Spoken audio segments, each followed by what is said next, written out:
This is a true story that happened when I was 10 years old. When I was in elementary school, people still believed. They believed, and that's the exact reason why this all happened in the first place. If you don't believe, you don't see it. You wander around blissfully unaware of what was truly lurking. When you do believe, it's scary sometimes. What did they believe, you may ask? I'll get into that right now. It was nearing the 5th grade camping trip in June. I had signed up regardless of nearly the entire class telling me not to.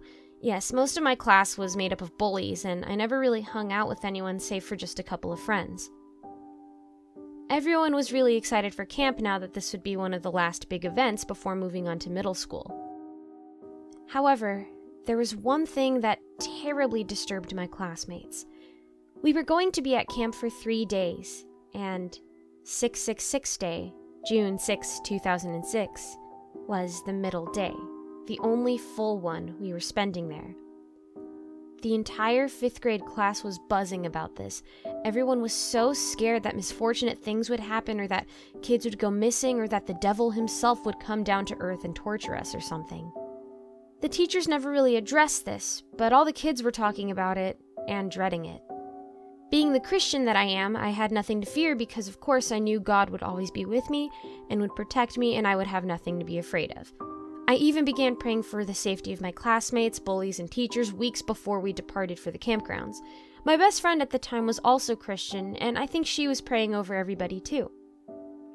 When we finally got there, everyone was super excited. There were tons of activities. We would get to learn about the Native American culture since that was the theme of this camp, and plus it was dinner time. My friends and I found an awesome tree house and were playing in it for a while until one of the camp counselors scolded us, saying we weren't allowed to be up there. At some point before bed, some of the girls in my cabin were too afraid to go to sleep in the dark. They were too afraid of dying in their sleep once it would officially become 666 Day. We had no teacher or chaperone or anything in the cabin with us, so I did my best to comfort her. Of course, being a 10-year-old Christian kid, my version of comforting her was drawing pictures of crosses and Bible verses and putting them all around the cabin as a reminder that God would protect us. I meant well, but I think this made things worse concerning the other girls, who tore my pictures apart and kept saying that if I did that, the devil would be more likely to come and attack us. There was a bit of an argument that I don't remember most of, but I do remember drawing smaller pictures of crosses and Bible verses and putting them in smaller areas where they wouldn't be discovered by the others. Now, before I continue, I just want to make it clear that I didn't mean to offend anybody. I just sincerely believed that this would help protect us. For those thinking I was trying to stuff my beliefs down other people's throats, I want you to know that I never forced my belief on anybody. If anything, I was trying to reassure everyone and myself that we were protected. I just wanted everybody to feel safe.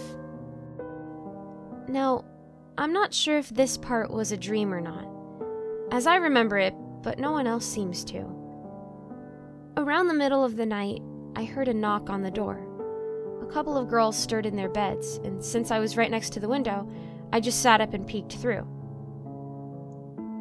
No one was there. I assumed it was a ding-dong ditch prank pulled by the boys. The next day, it was officially 666 Day. We all woke up and everything seemed normal. Some kids were afraid to go outside, but they didn't have much reason to from the looks of it. The day started fast. We ate breakfast and did some of the activities. My best friend and 2 of our other friends spontaneously decided to sneak up into the treehouse again just to hang out. So we go up there and we're playing pretend and talking about boys, and then I noticed something that wasn't there the night before. It wasn't a small thing like you'd think in these kinds of stories. It was very blatant, and given how long we were up there, I'm surprised I was the first one to see it. It was a butcher knife, stuck deep in the trunk of the treehouse, a little taller than we were. I had assumed someone dangerous was angrily walking around the campus.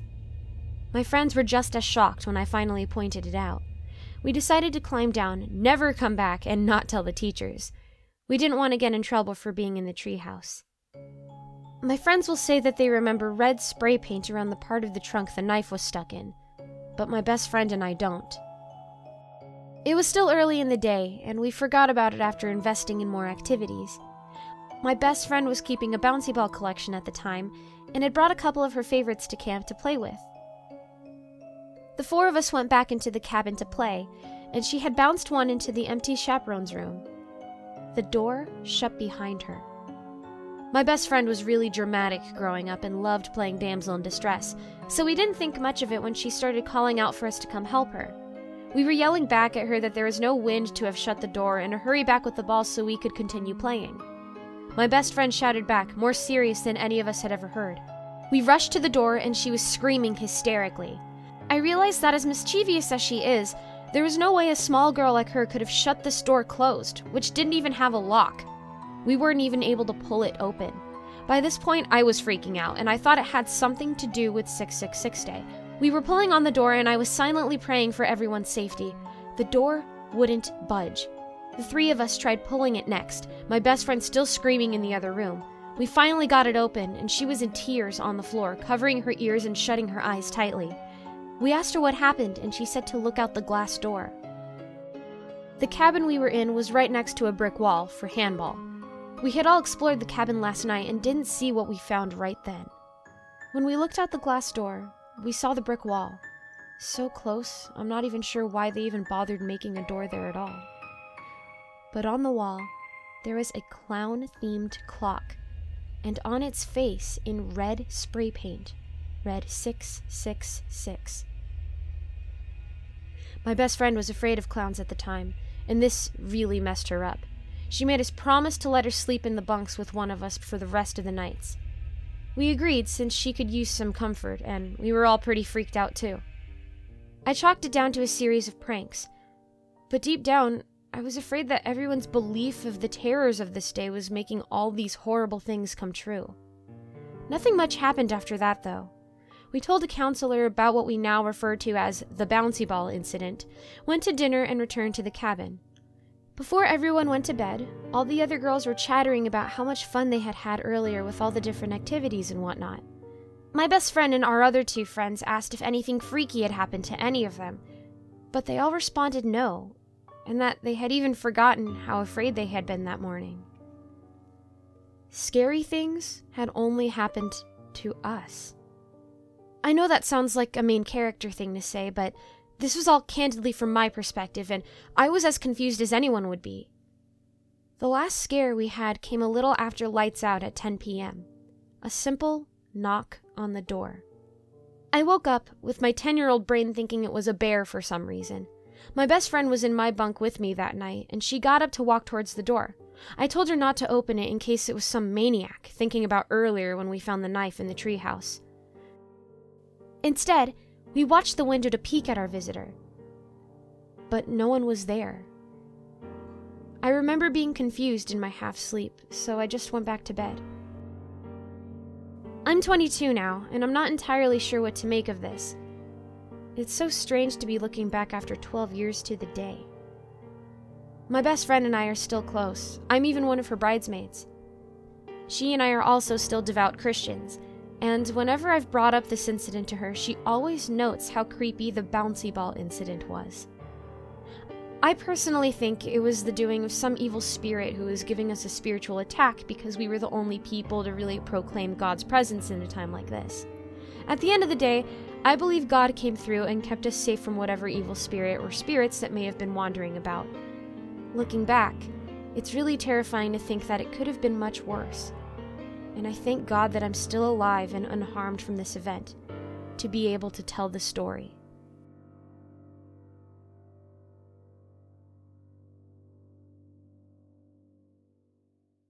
Good evening. I am the croupier, also known as Giggles. I share the nickname with my creator, the owner of this channel, LittleBallOfGiggles. She has informed me that she is now taking donations, so I am announcing our new Ko-fi page. The link is in the description. Please support and, quote-unquote, buy a coffee for Giggles, so she can continue to bring you creepypasta narrations and start bringing you more roleplay audios, comedy skits, original cartoons, character-inspired lookbooks, and more fun stuff. A donation is $3 each, though you may feel free to donate more, less, or not at all. Any and every donation is deeply appreciated. Thank you for your time. And if you ever feel the need to hand over your existence to someone rather than your money, drop by my casino for a friendly card game.